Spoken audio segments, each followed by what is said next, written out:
Okay, we begin today a new Torah portion. Parshat Truma talks about building the temple. The Jewish people had the tabernacle. It was a command that was given to them by God right after they received the Torah. They and they began building the tabernacle, and it went with them, traveled with them in the desert for 40 years. And then when they got to Israel, they built the tabernacle in different forms. In Gilgal and Nov, in Shiloh. Shiloh had lasted like for 369 years. 440 years, 440 years, they had the tabernacle was in Israel before they built the first temple, before King Solomon built the first temple. And 40 years before that, in the desert, there was the tabernacle. So one of the main things of the tabernacle, and that's what the Ramban says, and that's how this week's Torah portion begins, making the Aron. And the Aron was the ark, and they put the tablets in the ark. And on top of this ark, there was a cover, and coming from the cover was pounded out. From the inside, it was pounded out two faces of, like babies' faces, called cheruvim. I'm going to call it angel faces, with wings spread out, facing each other on the ark. That's what it was. Right? How was it in the Holy Temple? The ark was put widthwise. In other words, the length of the ark, it wasn't going in the direction of the temple. The ark was 2.5 amos wide and 1.5 amos deep. And the wide part was what the Kohen saw when he went in. On Yom Kippur, he would go inside, he would see that was, and so it was placed like the top of a T. As you go in, you see these on the top of the ark were these two cheruvim, these faces of angels, as babies, with wings spread out, looking at each other. So let's read. What exactly were these, and what do they represent? Now, everything in the Holy Temple represented our service of God, because the whole essence of the Holy Temple was serving God, doing the commandments. It was a big commandment. That's why the Moshiach is going to build a temple, the third temple, before he brings the Jews back to Israel, because he'll cause that the Jews will want to do the commandments. Every Jew will want to do the commandments, because the commandments link you with God. The commandments are the will of God. When you do a commandment, you become like a limb of God, like a person moves his hand. So you can move you can't move somebody else's hand if you just want to. I mean, maybe if you talk to them and tell them, but it's not you moving. You can convince the other person to move his hand, or you can force him to move his hand. Or you can mechanically grab a hold of the person's hand and move it, but that's still it has to be done. Truly, the way to move somebody's hand, let's say, for instance, is when he does it from the inside. The same thing with the commandments. The commandments, when we do the commandments, is we're using our will to do what God wants. But really, it's really the commandments are God's will. And when we do the commandments, it's really God that's moving us. It's like somebody else moving your hand, but through your will. So God is not only moving our hand, he's moving our will as well. When a Jew does a commandment, it's a unique thing about the commandment. And the Holy Temple was like the ultimate commandment. That was the ultimate commandment. You would just see pure what God wants from the world, why God created the world. You'd see every detail. So let's look and see. There's a song which is called, there's a book in the Torah which is called Shir HaShirim. Shir HaShirim is the Song of Songs. It was written by King Solomon. Some say it was written on the day that the Beit HaMikdash was made. It was talking about the unity, the relationship, the love relationship between God and the Jewish people. That's the whole book, Shir Hashirim. Some people make a mistake and think that it's talking about King Solomon was talking about his favorite wife or something, but it's not so. King Solomon was writing a song about, this song was the Song of Songs, the interrelationship between God and the Jewish people. And especially, when did it happen? When God gave the Torah, and then he made it permanent when he put it in the temple. So let's see. One of the sentences in Song of Songs is, Mi yitencha ka'ach li. If it would only be that you would be a brother to me. Okay, now this is a love, like I said, it's a love song, poem. King Solomon wrote 8 chapters, and it's but it changes tense, and it changes gender, and it changes person. Sometimes it's talking about me and you, and sometimes it's talking about the me and them and me, and it's what it was, some things that were and that they will be. It's the only book in the Torah that has no simple meaning. The only book that has no simple meaning whatsoever. It cannot be taken at face value. Everything in the book of Shir Hashirim is a mystery, an allegory. From this come books like the Zohar that also speak about masculine and feminine and God, the relationship between the Jews. Usually the Jews are the feminine and God is the masculine. It comes from here. The day of God's wedding, it says when God got married, he got married to the Jewish people. That was on Mount Sinai. Or he got engaged and he got married when the temple was built. So let's see. Let's have a look.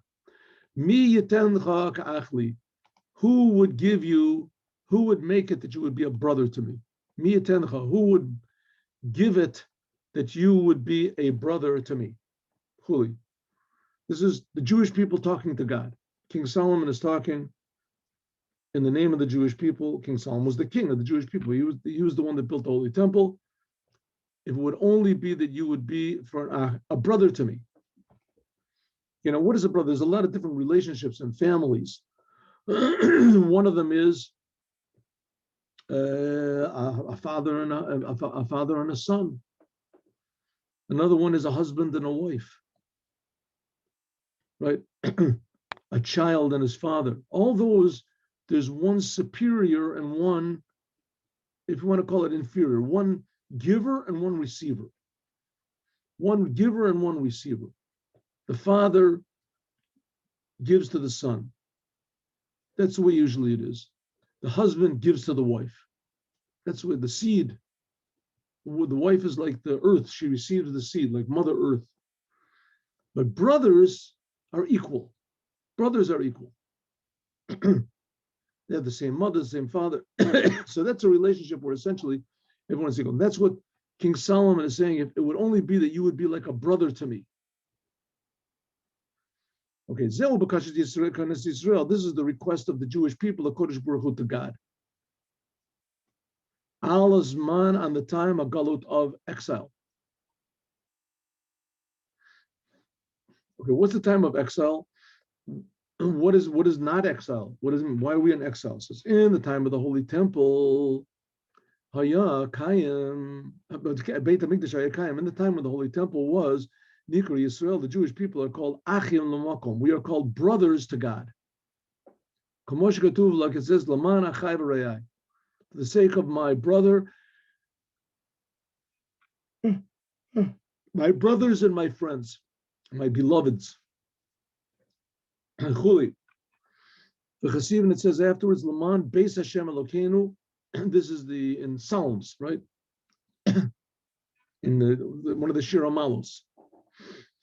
Laman Beit Hashem Elokeinu. In other words, when are the Jewish people called my brothers? Laman Achai V'Rayai, Laman Beis Hashem Elokeinu, for the sake of the house of God. When are the Jewish people called brothers to God? In other words, we, so to speak, are on the same level. When are we on the same level as God is? We're going to see what this means. This is King Solomon saying, right? There's a man in the time, Beit HaMikdash Kayam, when the Beit HaMikdash, when the Holy Temple was in existence. Therefore, we request now, Who would give you to be, it only should be that you would be a brother to me. Again, now the Rebbe is going to explain what this means. How can we be a brother? How can we be equal to God? What does this mean? Right? There's nothing except all there is God. God is creating everything. How can we, obviously we receive from God. God is the giver, right? God is the giver. He gives everything, right? So how is it that we can be brothers and equal to God? What does that mean? I mean, it seems to imply that God is like some sort of a person or a spirit or a being or the Father sitting up in heaven, and he's far away from us, infinitely distant, and therefore, and we are we want to be lifted up to be the same level of him. And it's not so. No, don't think so. Not even for a moment.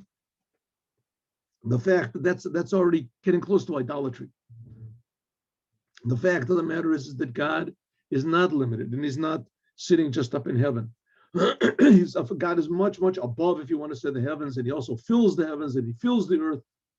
There's nothing, he's creating everything constantly, if you want to say, from himself, from his word. Nothing has any true existence. But God has a special thing with the world. The world is very important in God's eyes, and that's what the Jewish people are here for, is to to bring this importance out.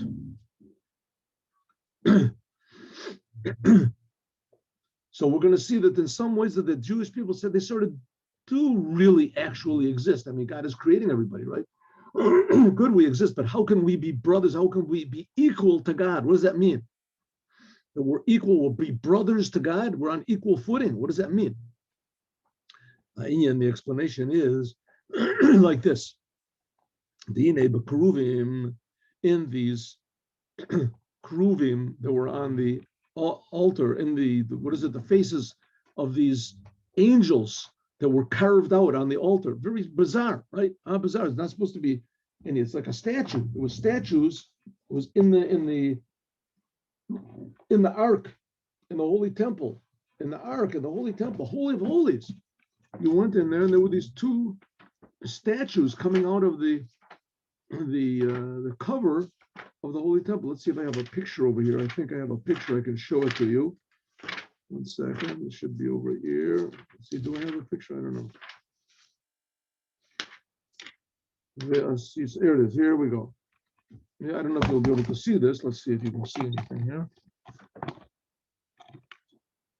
Yeah, just got to make this bigger. You want to make it larger? No, you can't make it larger. All right, what are we going to do here? Let's see. Maybe we can set a little bit of the picture. Can you see anything here? Here we go.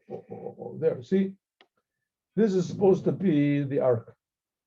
And those two things on the top, these are supposed to be the keruvim. Here we go. See, he didn't want to make a really accurate picture because there's not a picture there. This thing here, this is the keruvim. Right, this is the top. This is the ark. This is the top of the ark here. See, the ark used to look like this. See, like that. That's how it was. And this is the top of it. The director's thing here.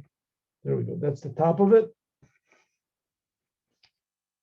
See, and you can see those two things. It looks like two hands that are like sort of touching. It's not. It's supposed to be the two keruvim. See, and their wings. That's what on top is wings. Right. It's not very descriptive, but it's probably more accurate than any of the other pictures that you see.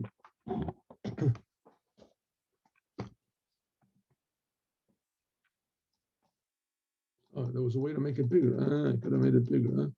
All right. Next time. Oh, see, there we go. Look at this. Oh. That's the maximum. No. That's the maximum. Okay. Good. We could have seen the picture. Anyway, there was the two keruvim on the top, and we did it. We'll do it again. Take a little more time here. The keruvim's. Here it goes. Here we go. Let's see if we can get this guy down. See, here we go. This is supposed to be a picture of the keruvim. Oh, See, this is the ark. Put the tails in, and this is the covering of the ark. And those things coming out from the top, that's supposed to be the two angels, two pictures of angels. It says two babies' faces. I don't know exactly how he got it, but he knows what he's doing here. That's on the top. So they're facing one another. So they're supposed to be facing one another. Rashi says it was two heads, like a child, a child's head. They were the keruvim, and those were. See, you can see a little bit clearer, and they're facing one another. Good. Let's make it smaller here.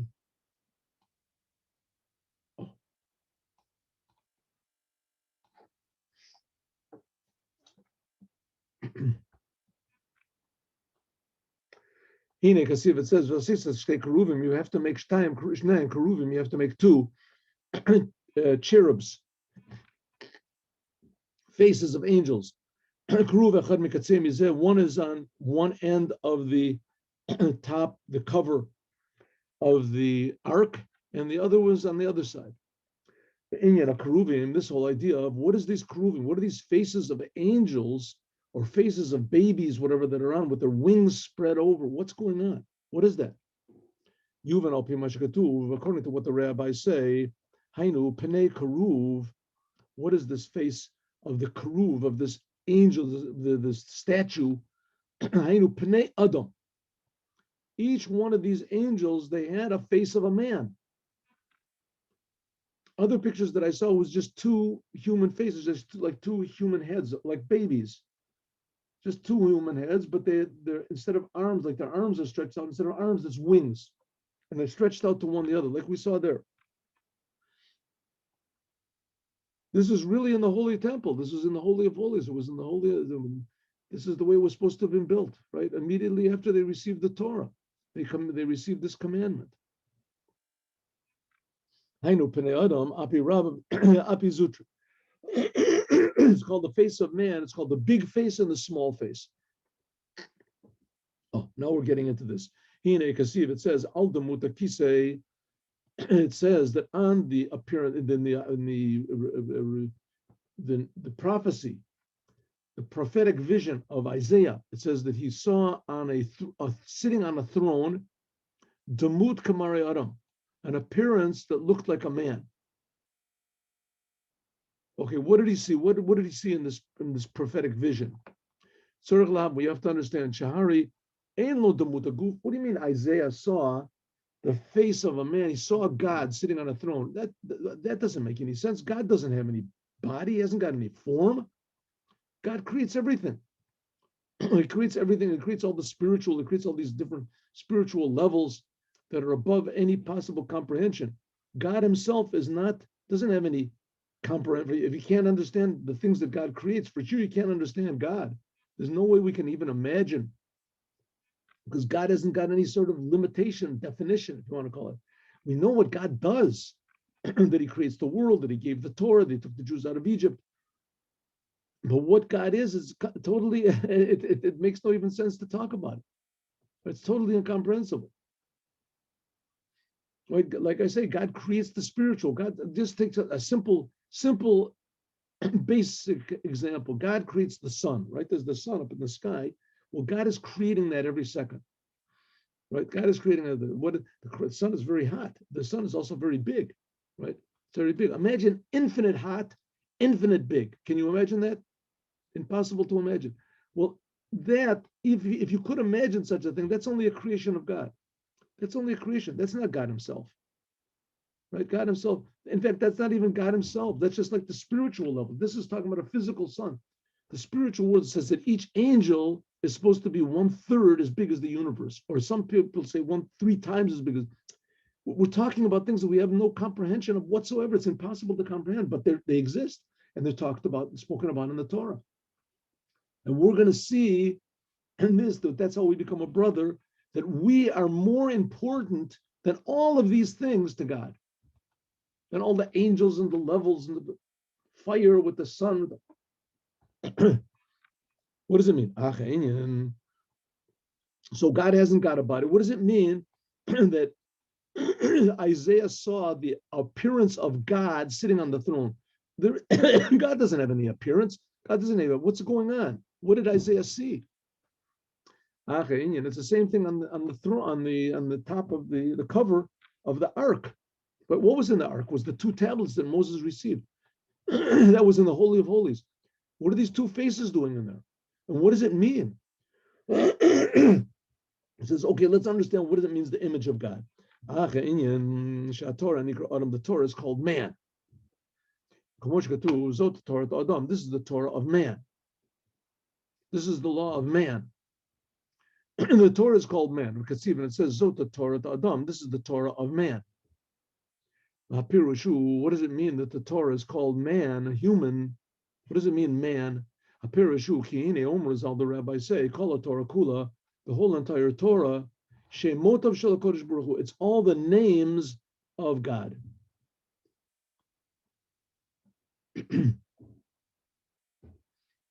Ubezoar, and a book called the Zohar, Kabbalistic Jewish book, Nikra, it's called Eser Sfirot, the 10 Sfirot, the 10 aspects of God are called Raza de Shmei Kadisha.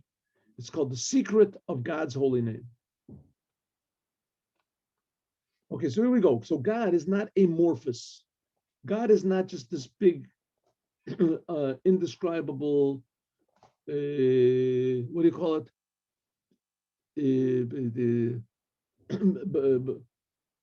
Self-contradicting blob, or whatever you want to call it, of consciousness or something, whatever we call it. It's this an incredible paradox and absurd that he is and he isn't, and he was and he will be and he can't, and he was and this, and we have to know when no one's seen him, but you have to believe in him, and etc., etc. Right. The fact of the matter is that God has what's called 10 sfirot. God has 10 aspects of his personality. This is a secret, and it makes absolutely no sense. It's called the secret of God's holy name. Now you have to. There's a very basic thing. This is all emunah. This is all faith. This is all faith. We're not talking about here science fiction, right? There are science fiction books that talk about these different levels, and this. I mean, don't suspect that I read these things. I mean, I think I read one science fiction book for like 10 minutes, and then I put it down. That's it for enough for me. But still, I think I read enough to get an idea of what's going on. Oh, so Shalom Yochanan. Good morning. So here we're talking about in the Holy Temple, there was the Ark. In the Holy of Holies. And on the Ark was a covering, right, called the kaporet. And on the kaporet, there were hammered out from the inside, there were two faces of children. They're called angels, kruvim. Each one was facing the other one. And they had their wings, their arms were lifted up. They were not arms, they were wings facing one another. So the Rebbe said, what is this doing in the Holy Temple? What's going on? So he says, okay, let me explain to you what it means, the image of God. What's the image of God? We know that God doesn't have an image, but nevertheless, Isaiah saw an image. So he said there's what's called 10 sfirot. The God has 10 aspects. This is what's called the mystery of God's name. This is what's called the mystery of God's name. By means of this idea of the 10 sfirot, God creates the world. God interacts with us. God accepts our prayers, the Torah that we learn, the commandments that we do. God provides for all being. God protects us. God cares for. This is how God, so to speak, interacts with the world. But of course, remember at the same time, all the time, that the world is not a separate entity from God. The world is being created constantly by God, constantly. The world has no real existence on its own, but on the other hand, God is creating it, and it's very, very important to God. How does it come out that there's so much diversity in the world and that God is totally one? So that's the answer, comes from these sfirot. That's, as I said, there's the book of it's called Sefer Yetzirah. Comes from these 10 sfirot, and also that's the 22 letters of God's speech. 22 letters that God created the world with the 10 sfirot. That's what's called the 32 paths of wisdom. Okay, let's go back. Now we're talking about the 10 sfirot of God, Chachma, Bina, Dat, etc. That's what's called the secret of God's name. Why is this important? I'll tell you why it's important. Why do people worship idols? Why do people worship people and spirits and things like that? Why? Because they think that God is so far away that he cannot possibly have any interaction with us directly. Maybe once in a while when he wants to, like in the Bible, God talks to Abraham or something. Right? But the fact of the matter is it's not so, right? The Bible story, the story is very, very misleading if you take it at face value. That's why we have to have the Kabbalah and things like this in order to understand the Torah properly, and especially to encourage us to do God's commandments. That's the purpose of Kabbalah. Encourage us to do the commandments of God, that we do it in an enthusiastic way. And this is called the interaction between us and God. This is called the secret of God's name. The Inyan is like this, the Hu, Al Derech Mashal, this is like Shem Adam. What are the names of God? This is what's called, this is something like the name of man. The person is called Abraham or Yaakov, Al Derech Mashal. This is not really relevant to the essence of a person if you call him Shmerol or if you call him Avram. Atzmuto, Sha'atzmuto, Mahuto, because the essence and the being of a person, who was Seichel, is a person's mind. Umidot, and a person's emotions. She'im Shayachim Bo. This is really him. This is the person. Right? How he acts, how he reacts, how he thinks, right? That's who the person is. Gam Keshehu B'finei Atzmo. Even when a person is alone on his own, so he knows that he exists. How does he know he exists? His knowledge that he exists, that's his intellect, right? His intellect. What does he do about the fact that he exists? What does he do? Maybe he wants to eat, maybe he wants something. That's already, he loves something, he desires something. That's already coming emotions. So that's the person. Whether the person has his name or doesn't have a name is not really important to the person. Masha'inki and Shmo, which is not the case of a person's name, he doesn't need a name. And he especially doesn't need a name when he's on his own. It's only his external. By means of this, then if somebody says, hey, Shmerel, then he turns to them. And if he says, hey, Avram, then he doesn't turn to them because it's not his name. And so all it is the same thing with God. Same thing it is with God. Afilu even what's called God's upper wisdom, the highest aspect of godliness. The Ein Sorech Lo Midos, and it goes without saying, God's emotions, Elyonos, God's upper emotions, God's love, God's power. Eino Erech Kalal, these are not comparable at all to God's essence. These are just names of God. Eino Kalal, Atzmusi Yisbrech Shemahut Atzmuto, that God's essence, Merumum Umisnase Migeder Bechinat Chachma. That God's essence is far above this fact that God is wise and that God is gives the Torah and that God creates the world. God's essence. So this is God's essence. God's essence is above any of these names. This is called the Raza de Shmei Kadisha. That's what's called the secret, the Esser Sfirot. That's what's called the 10 Sfirot. Creating these 10 Sfirot from the essence of God, this is called the secret of God's name, holy name. Raza de Shmei Kadisha. This is called the secret of God's holy name. Shehu rak bechinas he'ora ba'alma. This is just a ray of godliness. She'eno nogea latzmuto, which is not relevant to God's essence. Okay, now you have to understand something also. The same thing as we are just creations of God, and we have love and fear, etc. Well, the angels even more. The angels are creations of God, but they have even more love and more desire for the Creator. And the higher the levels go up, the more love and desire there is for the worlds to go up and be included in the oneness of God. So these Sfirot of God, they are alive. They are alive. They are aspects of godliness.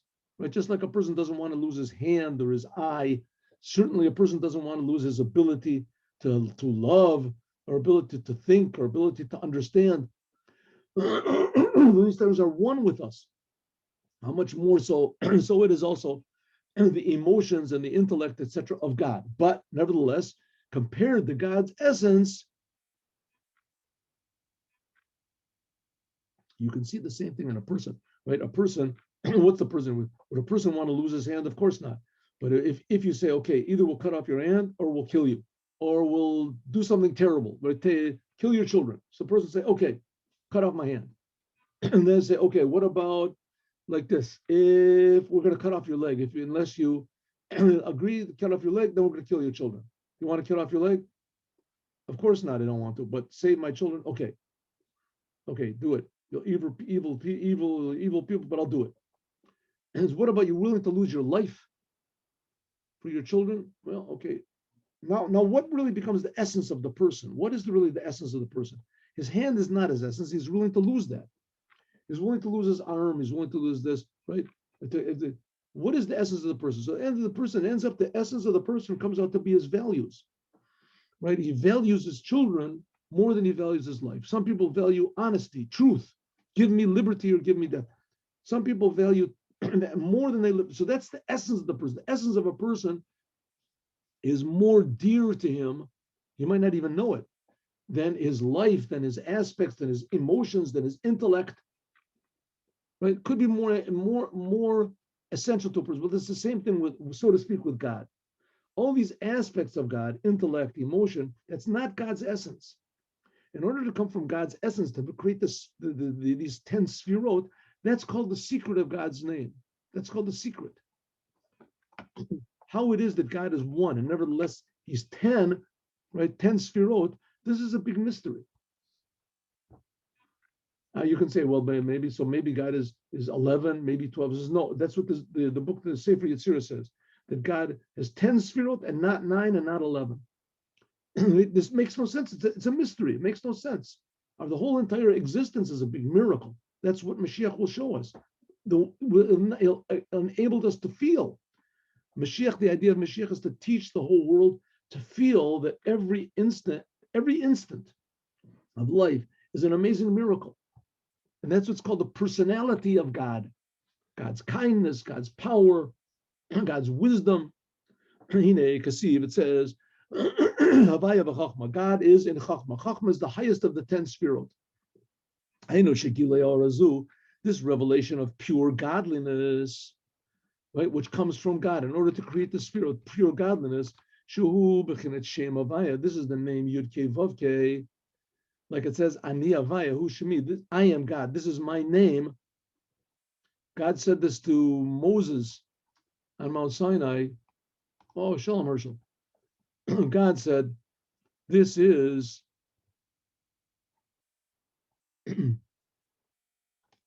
Kasiv Hashem B'chachma. Oh, this is the secret of God's holy name. But the secret of God's holy name is that God somehow or other makes this thing, we call it contraction, tzimtzum, that God makes 10 sfirot. God reveals himself in these 10 different forms of godliness. And there's what's called sometimes, they're even called 10 sfirot before the tzimtzum. This, the fifth Rebbe of Chabad, explains this in long length in several of his books. There's Ayin Beit and Samach Vav. This is drawn down Orein Sof Bakal Atet Sfirot, and this from this aspect of Chachma. Chachma is the highest of the 10 Sfirot. That's like the plug that plugs into the essence of this ray of God that enlivens everything else, and that's going to be the Torah. Kamosh Gatuv Batam, like it's written in the Tanya in Perek Lamed Hey. It's written over there that the Chachma, this aspect of Chachma, is totally negated to God, and therefore it can reveal godliness and everything below. Loche, and therefore Nikra Chachma Adam. That's why this aspect of Chachma, God's Chachma, the highest of the 10 aspects of the 10 Sfirot, this is pure, if you want to call it pure consciousness, pure awareness. It translates even more that it's above any type of awareness, consciousness. We can call it faith. Faith in God. Faith in God means that you have absolutely no idea what God is, but you have faith, right? That God does exist and that God will help. It's totally above understanding. Bina is the second highest sphere. Chachma Bina. Bina is understanding. Bina, if you want to call it, is consciousness. Chachma is even above that. That's pure. I don't know what the word is in English for it. Pure awareness, pure being, life. Oh, life, maybe life. This level of Chachma is Adam Nikra Adam Arisha. This level of Chachma, of godliness, this pure godliness, this is called, another name for it is called Adam Arishon, the first man. When the first man was created, he was totally aware of God. That was the whole of Zohar. And Zohar, it's called Adam Kadma'ah. It's called, what's the first form of man? Because God is totally incomprehensible. He's infinite is not the word. God creates infinity. If so, how does he create the world? So he says the plug, that God plugged, the first step to creating the world, that's this aspect of Chachma. Reishis Chachma, it says, Reishis Chachma. Kihu, this is Kamal Derech. Now, what's this got to do? This mimer started off with trying to explain these two cherubs, these two faces of angels that are on the parochet, on the covering over the ark. In order to do that, we're now explaining what it means, the form of God. And in order to understand that, we have to understand, because God doesn't have a form. So what does it mean, the form of God? In order to understand that, we have to understand the 10 sfirot. In order to understand that, we have to understand the highest of the 10 sfirot, which that's called Chachma. This is like this first Chachma, this is called the first man. This is like Al Derech Mashal Ispastos Viv Pamshachas or Vachayos Mianashama Baguf. And this is something like the soul giving life into the body. Shegiloi Klalos Achayos, that the revelation of life in the body, it's drawn from the soul. Meir or mislabesh b'mochin, and it is around. It shines first of all into consciousness, shibarosh, in the head. The al yedei mochin, by means of the mochin, nimshach achakach haora lekol aver, to every limb. Right, a person gets in a, God forbid, a terrible accident. So they say, is he alive? He says he's conscious. Is he still conscious? He's conscious, right? Not conscious. But I see that he's totally unconscious. He's unconscious, but what does it mean? He's conscious, he's still alive, right? You can see he reacts, they prick him with something. And so consciousness, if you want to call it consciousness, maybe it's want to call it awareness. Like I say, it's even above really awareness, because Bina is more like awareness. But Chachma is like life. It's something above, totally above understanding. So Chachma is like pure life that comes into a person. And then afterwards, but it comes into the brain. So it's like consciousness. And then it comes to every single limb. Kamo, kafi, mozgo, according to the constitution of that limb. V'tchunaso, and its nature. A shaykhlo, which is relevant to every limb. The brain gets this, the nose gets this, the eyes get. Kamovur, Batani, like it's explained in the Tanya, Perek Nun Aleph. Over there it talks about what the Holy Temple is. And Nimsa, so it comes out, Mochin, this idea of consciousness, Him Klolos Achayas, they contain the general life force of a person. So it is also by God.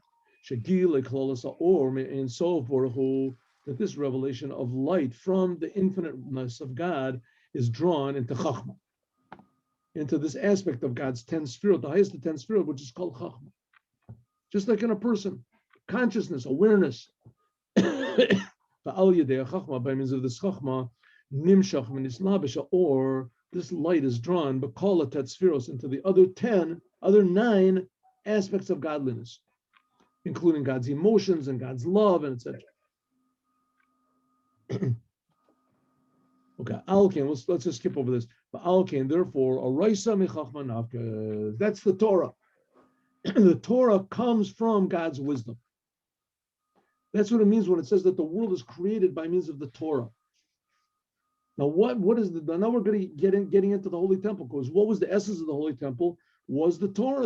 In the Holy of Holies was the Torah, was the 2 tablets. And in the Holy of Holies was a revelation of the essence of God. That's the essence of God is attached to the Torah. When God gave the Torah on Mount Sinai, And Sinai, then that was the pure life was revealed. It says that all the sick became healthy. If the people would have lived forever, the Alter Rebbe talks about it. And what is it?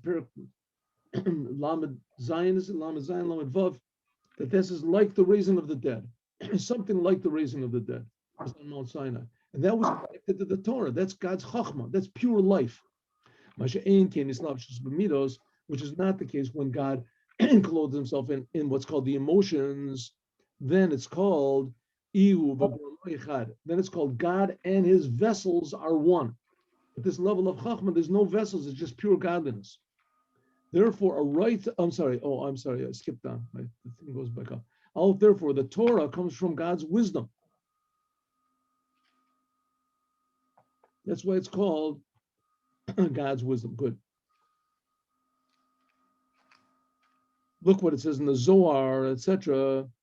The Ramach, that's what it says, that the 248 positive commandments, these are 248 limbs of God, and the 365 negative commandments, these are what's called the 365 blood vessels of God, the Gidim, the Gadol Talmud and greatness of learning Torah that it brings to deed, because the Torah, that's God's wisdom. The wisdom is the top of the 10 Sfirot. And this is what draws down life into the whole entire world. That's what it means. That's what it means that the Torah is attached to God. It says the Jews are attached to the Torah and the Torah is attached to God. Adam, this is the level of man. This is called Adam Agadol. This is called the big face, the big man. Afi Rabavi, the big face of the two cherubs that were on the covering of the ark. So it says there were these two faces of angels. Well, one of them says was a big face, and the other one was small. I don't know if actuality one was bigger than the other. It doesn't say that in the Torah. But in Kabbalah it says one of them represents the big face. What's the big face? That's how God comes down into the world. That's this aspect of Chachma Ilah. This is God's wisdom. Like it says, like it says, to understand God, there's no end. The God is the knowledge and he's the known, etc. This is the Torah, but this is the Torah how it is above, how it comes down. We're going to do this tomorrow.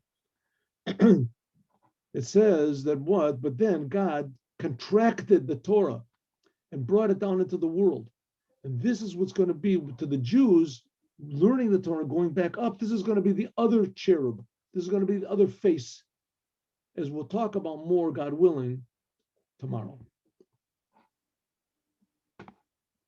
So what do we explain? We explain that the two cherubs are the interrelation, the relationship between God, namely the Torah, and the Jewish people. We didn't get to the Jewish people part yet. We got to the part of just the one face, because we have to understand what does it mean that God has a face, that God is a man, a person.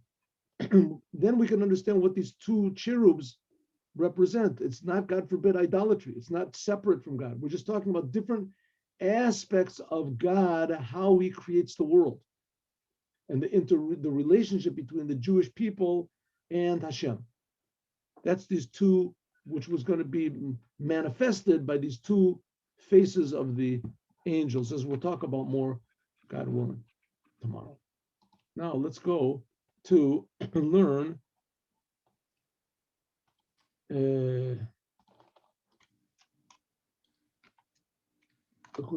just one moment. One second. I want to do something.